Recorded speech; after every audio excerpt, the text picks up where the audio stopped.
আগের ভিডিওতে তোমাদেরকে জানিয়েছিলাম যে এই কেকের অর্ডারটা নেওয়া আমার সবথেকে বড় ভুল হয়েছিল। কেন সেটাই আজকে তোমাদেরকে আমি শেয়ার করব। তো কেকটা ফুল রেডি করার পর আমি ক্লায়েন্টকে ছবি পাঠিয়েছিলাম। তো আমাকে সে জানায় যে কেকটা তার একদমই পছন্দ হয়নি, ডেকোরেশনটা একদমই ভালো নয়, এই কেক সে নেবে না, অথবা তাকে ডিজাইনটা চেঞ্জ করে দিতে হবে। তো আমি তাকে জানালাম যে এতটুকু টাইম তার মধ্যে আমি কিভাবে রেডি করব, আর আধ ঘন্টা পরে কেকটা ডেলিভারি করতে দেওয়ার ছিল। তো সে আমাকে জানায় যে আমার কিছু করার নেই। তো এই মুহূর্তে আমারও কিছু করার নেই, যেহেতু আমি অ্যাডভান্স নিয়ে রাখিনি। তো সাথে সাথে আমি বললাম যে ঠিক আছে, আমাকে আধ ঘন্টা সময় দিন, আমি পুরো ডিজাইনটা চেঞ্জ করে দিচ্ছি। তো সে আমাকে বলে যে হালকা ইয়েলোর সাথে হোয়াইটের ওপর তুমি এই কেকের ডিজাইনটা বানাবে, কোনো ডার্ক কালার ইউজ করবে না, আর ডার্ক কালার যেন না দিই। তো আমি আর কোনো আর্গুমেন্টে যাইনি যে আগে কেন আমাকে স্কাই কালার বলা হয়েছিল, ডার্ক স্কাই কালার বা এই ধরনের কিছু। আমি কোনো কাস্টমারের সাথে কখনোই আর্গুমেন্ট করি না, তার পছন্দ হয় না, আমি সিম্পলি চেঞ্জ করে দিয়েছি। তো দেখতেই পাচ্ছ এখানে ইয়েলো কালারটা যে আমি বেশি ব্যবহার করেছি একদমই নয়।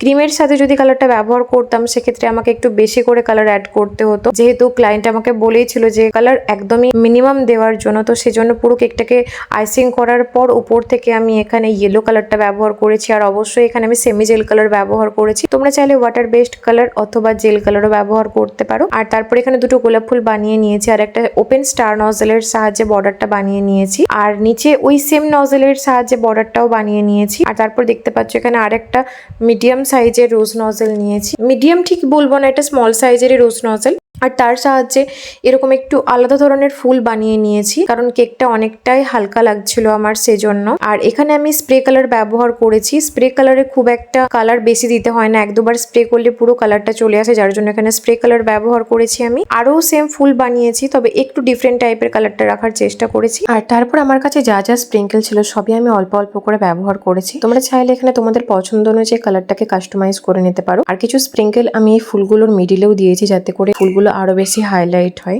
তো আমার এই কেকটার ফাইনাল লুকটা তোমাদের কেমন লাগলো অবশ্যই আমাকে কমেন্ট করে জানিও, আর ভালো লেগে থাকলে অবশ্যই আমার চ্যানেলটাকে সাবস্ক্রাইব করতে একদমই ভুলো না।